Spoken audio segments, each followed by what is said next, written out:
Well, hey, check it out, man. We got the brand new DHP Choppers t-shirt, you know what I'm saying? That was Yeah, 4-man Choppers, man, you know what I'm saying? It's a 3-bar rim. We celebrating 3 years, you know what I'm saying? Chopping it up right here on Donnie Houston Podcast. that's A what's lot of up. y'all be asking me, man, hey, man, how can I support you? And I say, hey, man, just watch the show. And they say, man, how can I really support you? Hey, man, get a t-shirt right now, DonnieHoustonWorld.com, you know what I'm saying? Black, smoke, gray, white. We got the hats, you know what I'm saying? All that. What's going down, man? It's your boy, Donnie Houston, tapping in. I want to tell y'all about Miss Mary's Really Though Pie, man. If you know about Really Though, you know that's a Mr. 32 saying. So it's only right that his mom, Miss Mary, take that name and start this new pie business that she got going on, man. I want to tell you about these pies, man. Listen, you can't find these pies anywhere in the store.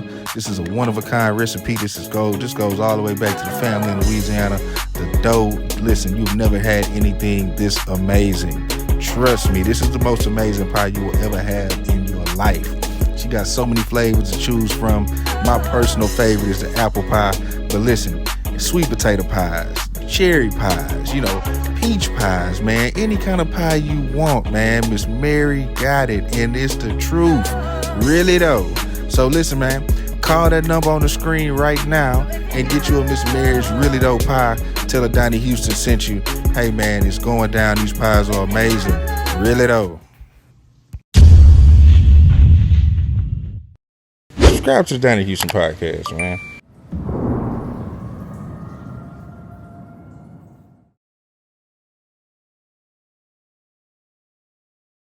We don't usually be, when you see us, it's like at a club or somewhere, a lounge or outdoor, because that's what we got in Texas a lot. So you might see us at like Arena Theater or somewhere like, the Toyota Center of Maxo Cream or Megan Thee Stallion come on tour or something like that. But my era, we ain't really go on them arena tours. We was in the clubs doing the footwork, the leg work, where the real shit was going down.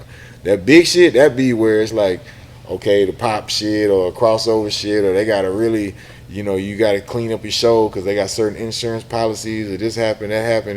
We ain't go that path. We like, and then they offering you less money to do them type of tours. We like, why would we do that? We get more money to do it on our own. So we ain't go that route. Maybe we shoulda, and we did have a couple of opportunities. I did go that route with, going on tour with Fall Out Boy. That was different. They took me shit on the road. We did 55 tour, the Honda Civic tour. That was a different type of tour. It showed me a different perspective of what it could be for me.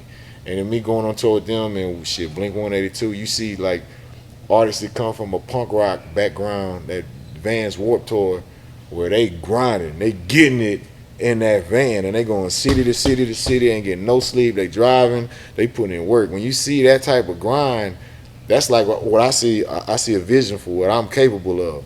And it's like, okay, this is how they really grinding it out. And it starts from this, and they do this for years. And then it end up being you on the Honda Civic Tour, and it's all these big stadiums and shit. But you can see the growth progression. So I started off on them with the tour. I'm just showing up with a DJ. I ain't got no type of show like that. You know what I'm saying? I'm just out there doing my thing, shit.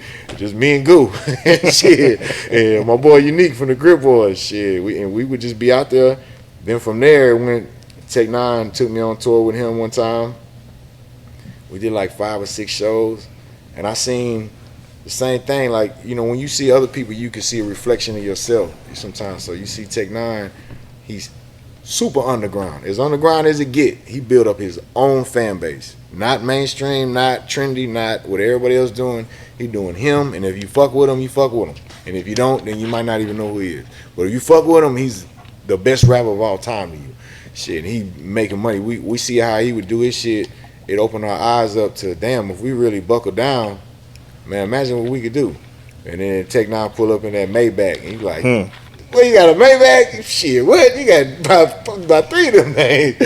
Shit, you go to his compound with, shit, and he's showing, Travis showing us, they showing us the whole thing where it's, his merch game set up is like next level.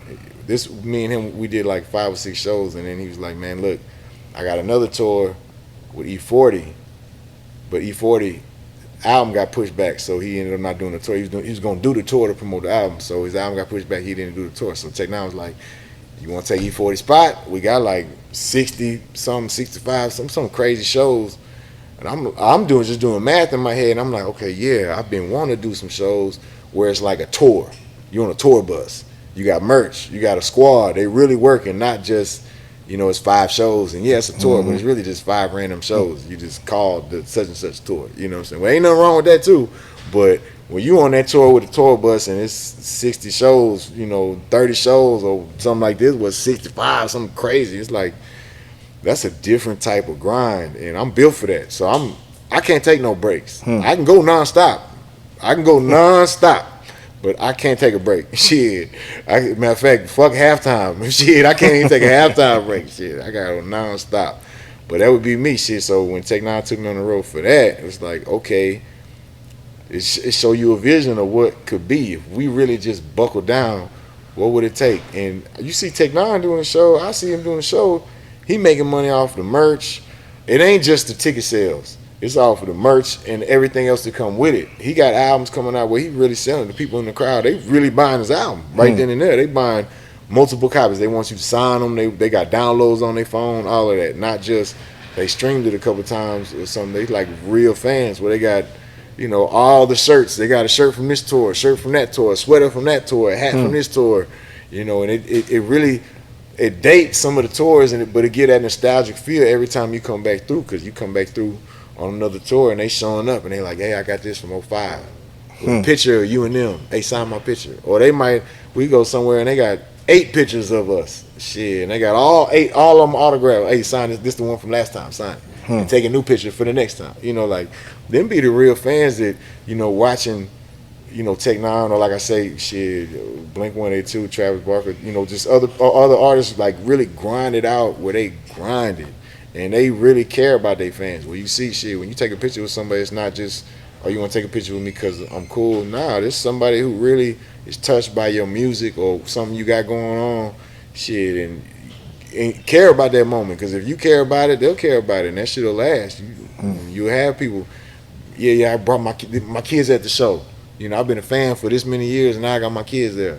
We didn't have shit like that in hip hop, man. When we were growing up, who can you see this grandfather, who grew up in this, and they, hey, who's Willie Nelson of hip hop when we growing up, who 80 years old, and they've been touring for years. Shit, now we got that's being created right now. Yeah, Snoop like Willie Nelson, but shit, he got his whole squad in there. He got his family in there. He done worldwide. Doing that's like. We got a few people like that who, we got a couple Aerosmiths now, the Wu-Tang, where they can do them stadium tours forever. They don't gotta ever put out any music again, shit. But you don't see that, I didn't see it growing up that was even a possibility. So shit, being able to see it right in front of your face, seeing Tech N9ne do that, or other people, and then seeing, okay, this could be the vision for me. This is my dream. Shit, of course I want to make music, but my dream is to be in it. Somehow my dream wasn't to be a rapper, it was to be a DJ. Shit, so my dream is to be in it. Shit, whatever my, whatever I'm called, wherever the coach tell me, hey, today we're gonna switch you to do this position. Bet, I ain't the coach. I'm here. You tell me what you need me. You need me to go, be the water boy. Bet, shit, I'm on the team. Shit, you can't tell me nothing. Donnie Houston.